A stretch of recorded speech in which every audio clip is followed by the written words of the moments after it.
getrocknet. Das waren die Foren, die jetzt schon in dem langsam erkalteten Wachs. Das heißt, es ist auch entsprechend dicker. Hier ist das allererste Blatt. Hier, die finde ich richtig süß. Diese dicken, ja, Schneebällchen. Das war auch noch von vorhin. Und das merkt man gleich in dem heißen Wachs, als ich es da reingedippt habe. Also wenn man das gerade mal so vergleicht. Extrem anders, also viel weniger Wachs natürlich hängen geblieben. Hier das Olive. Hier ist nochmal ein Blatt. Das heißt, hier kommt natürlich, bleibt das mehr erhalten, als wenn ich mit einem kühleren Wachs, und das ist natürlich auch mal einiges schwerer. Das heißt, beim heißen Wachs mit kurz mal drüber pinseln, einmal nur drüber und ganz heißen Wachs oder rein. Ich habe die jetzt reingetunkt und dann einfach zum Trocknen auf Backpapier. Habe ich auch hier gemacht. Dann sieht man, hier ist die Liegefläche. Damit ihr nicht so eine Liegefläche habt, könnt ihr das auch einfach nach dem Reindippen gleich eine kleine Schnur spannen und dann hängend trocknen. Dann habt ihr alle Seiten nutzbar. Ich werde das aber wahrscheinlich sowieso auf dem Kranz. Deswegen bereite ich es vor für irgendwie Adventsbesteck oder Adventskranz und dann wird es sowieso liegen. Deswegen ist es für mich jetzt für meine Verwendung nicht schlimm. Hier ist auch nochmal ein reingedrücktes, aber klar, ist immer ein bisschen unregelmäßig vom Reindippen. Hier Vogelbeeren. Hier ist die Liegefläche, aber die Beeren, auf die Beeren kam es mir an. Auch nochmal ein Blatt, man merkt richtig, das ist richtig fest. Das heißt, hat man natürlich längere Freude, als wenn man jetzt einfach ein frisches nimmt, was ich dann wellen kann. Hier habe ich auch mal künstliche.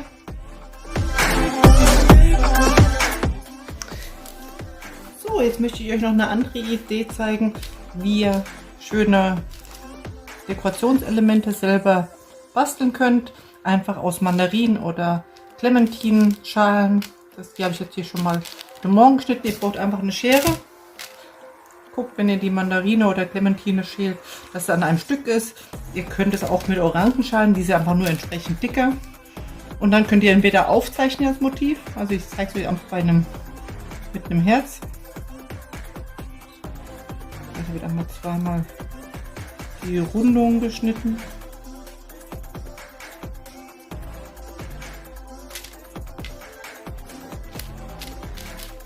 Und so könnt ihr ganz viele kleine, große Herzen. Ihr könnt natürlich auch Sterne damit ausschneiden oder so kleine Tannenbäume. Wenn ihr kleine Ausstecher habt, könnt ihr auch die Ausstecher einfach hier mal draufsetzen und das nehmt ihr dann so als Form, die ihr entweder reicht es sogar mit fest draufdrücken als zum Ausschneiden oder ihr nehmt das nur zu kennzeichnen und schneidet dann mit der Schere nach. Also ihr seht, es geht echt rucki zucki einfach. Die dann trocknen lassen.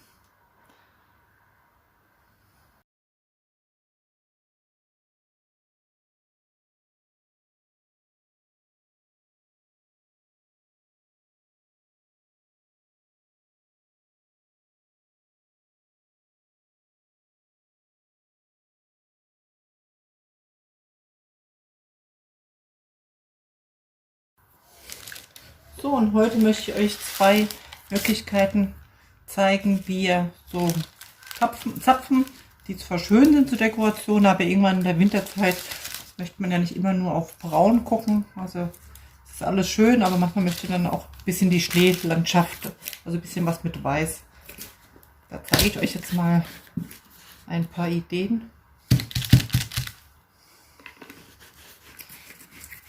So, also die erste Idee, die habe ich schon mal im anderen Video. Ihr könnt einfach mit dem Pinsel nehmen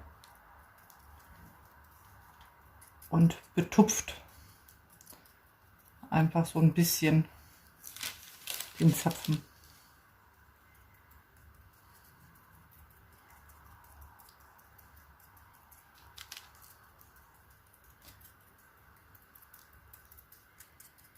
So.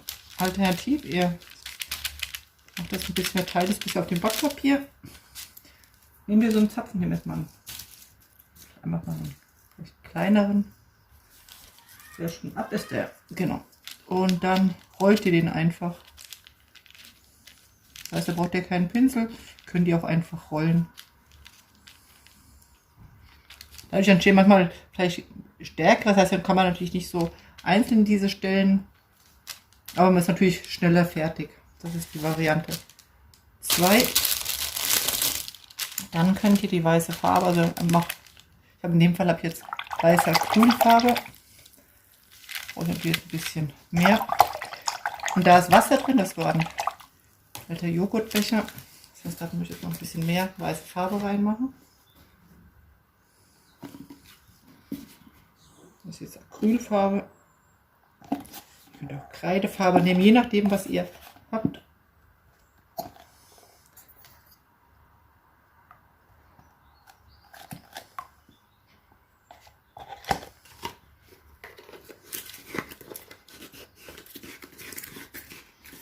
Und jetzt wird die Farbe mit dem Wasser vermischt.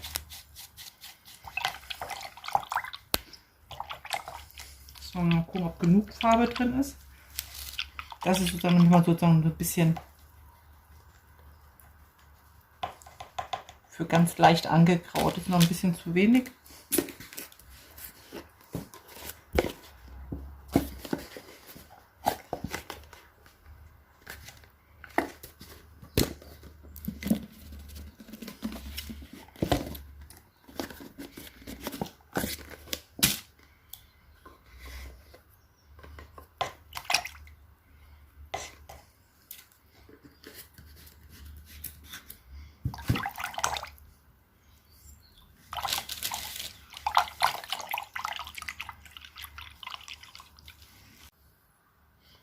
So, jetzt habe ich langsam so die Mischung, dass ich wirklich diesen leichten weißen Touch, wie ich ihn haben wollte. Ich kann das sehen, das muss ich jetzt nur noch trocknen lassen. Dass ich den jetzt langsam habe. Das heißt, da könnt ihr auch entscheiden, je nachdem wie ihr es trocknen lasst. Lässt mal so seitlich tropfen, läuft natürlich das Weiße mehr raus. Lasst ihr es eher so trocken, dass es ein bisschen nach oben steht, läuft weniger Farbe raus und bleibt natürlich am Zapfen. Sehr schön. Hier ist noch was Grünes dran. Ein bisschen Moos. So, nicht aufgepasst.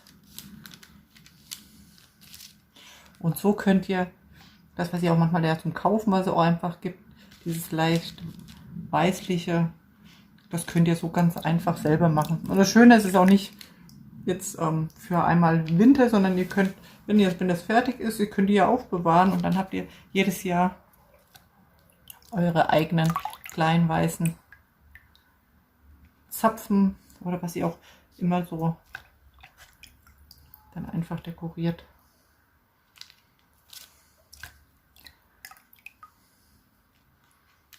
Also zum Vergleich sieht das dann schon ein bisschen netter aus, finde ich. Also je nachdem, was man vorhat. Natürlich nutze ich auch noch so naturbelassene Zapfen. Jetzt hier noch ein kleines Bündel.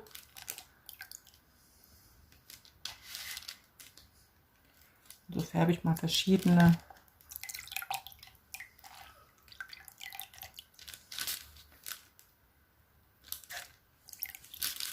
Zapfen ein, damit ich dann genug Masse habe, wenn es dann um Dekorieren für die Winterzeit geht. Wer mag, nimmt natürlich einen Handschuh. Ich habe wieder klein genommen.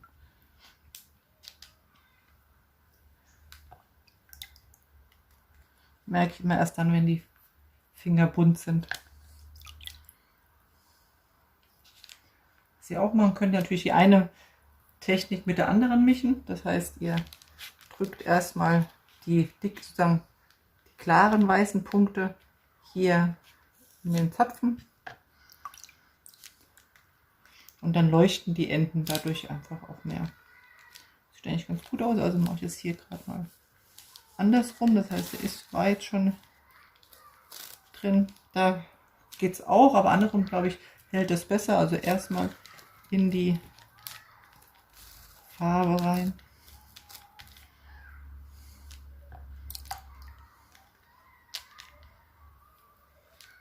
Dann, ich weiß gar nicht, was das für Früchte sind, die hatte ich mal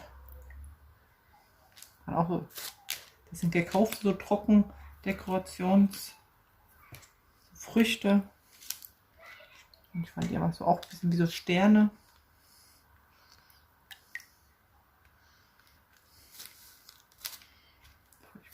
Lieber auf dem Kopf, damit nicht zu viel weiß an einer Stelle ist. Auch mal mit Eichelhütchen wollte ich mal so probieren. Das sieht auch hübsch aus. Kleine Stöcke. Oder auch wenn ihr so Wurzelstücke oder wenn ihr sowas habt, könnt ihr natürlich, das ist alles möglich. Oder hier war es mit ein bisschen Moos und Flechten. Habt ihr längere Zweige, braucht ihr einen größeren, ja, also ein größeres Gefäß könnt ihr, muss ja nicht unbedingt viel mehr Wasser oder Farbe rein, aber halt einfach größer und dass ihr eine größere Fläche habt. Ich habe jetzt nur den kleinen Eimer. So, das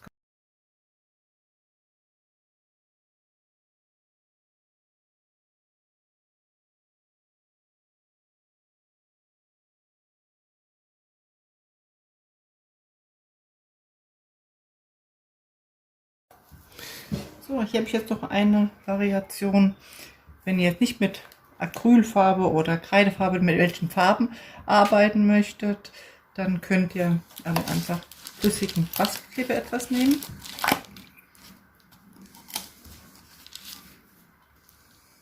Also hier ein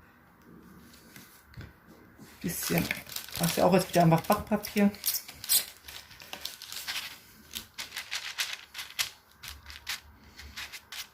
Dann genau mit dem Pinsel oder ihr tupft hier, wie ich es jetzt gerade mache, dass überall ein bisschen an verschiedenen Stellen einfach Kleber ist.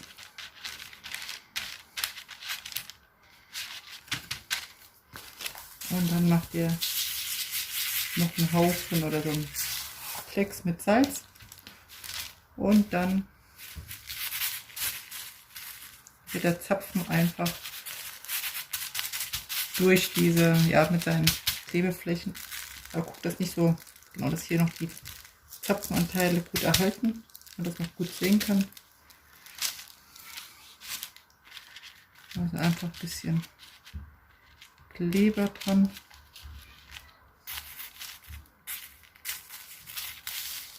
Und schon sieht es aus so wie ein bisschen Schnee. Ihr könnt natürlich, wenn ihr sagt, ihr möchtet, ihr habt Glitzer, so könnt ihr auch Glitzer an die Zapfen bringen, aber Salz oder im Notfall könnt ihr auch Zucker nehmen. Und so könnt ihr ganz einfach nur mit, braucht nur ein bisschen Flüssigkleber. Also den wir entweder so wie ich jetzt einfach so mit aufrollen, den Kleber anbringen. Die könnt ihr aber auch einen Pinsel nehmen und die Stellen, die dann den Glitzer oder Salz bekommen sollen, dann direkt betupfen. Das sieht so ganz hübsch aus. Ich mache gerade noch mal ein paar mehr.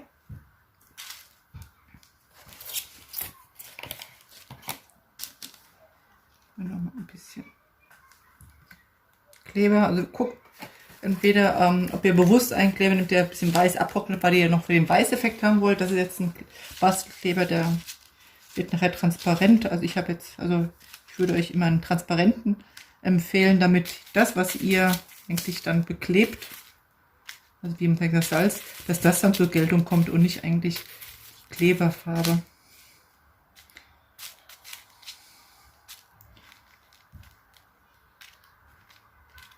So, das ist so wie so ein kleiner Strauß. Da komme ich natürlich nicht an alle direkt dran. Mal gucken. Probieren, dass überall vielleicht ein bisschen dran ist. Aber wenn es schneit, ist ja auch nicht an jeder Stelle des Astes ja auch Schnee zu sehen. Deswegen passt es ja auch.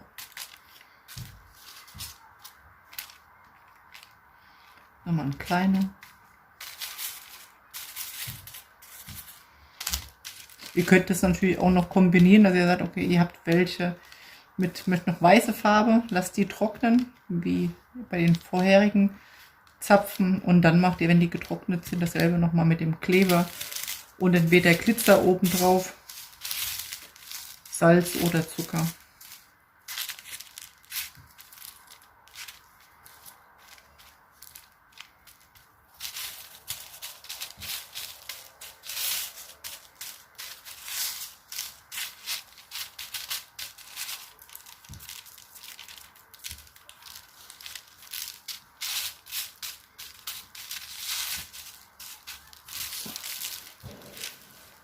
Genau, und so habt ihr ganz schnell aussehen, die Schnee betupft und wirklich Natur. Außerdem Kleber ist wirklich einfach nur mal, also Sachen eigentlich, die man zu Hause hat. Flüssigkleber hat man ja, habt ihr bestimmt zu Hause. Dann die Zapfen, die ihr gesammelt habt und Salz oder Zucker. Und schon habt ihr eine kleine, ja, Dekorationsidee oder Dekorationsartikel, die ihr dann weiterverarbeiten könnt rund ums Windlicht, bei einem Gesteck, bei den ganzen Bastelarbeiten jetzt.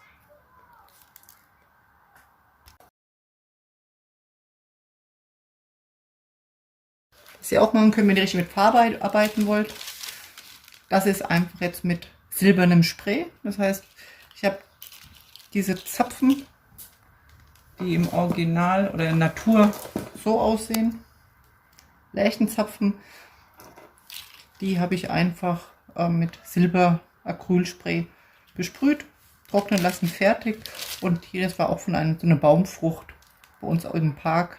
An sich ist es braun und habe ich auch einfach besprüht. Das heißt, auch das könnt ihr in allen euren Lieblingsfarben, egal ob ihr jetzt hat, rosa, rot, grün, je nachdem, was ihr für eine Dekoration jetzt auch zu rund um Weihnachten plant, könnt ihr genau eure Farben nehmen, dass es passt. So, das war's in diesem Video mit den verschiedenen Ideen, wie ihr euch Material schon vorbereiten könnt, damit es jetzt auch trocknen kann, dass es bald in Kürze für eure Adventsdekorationen losgehen kann. Viel Spaß beim Nachbasteln. Tschüss!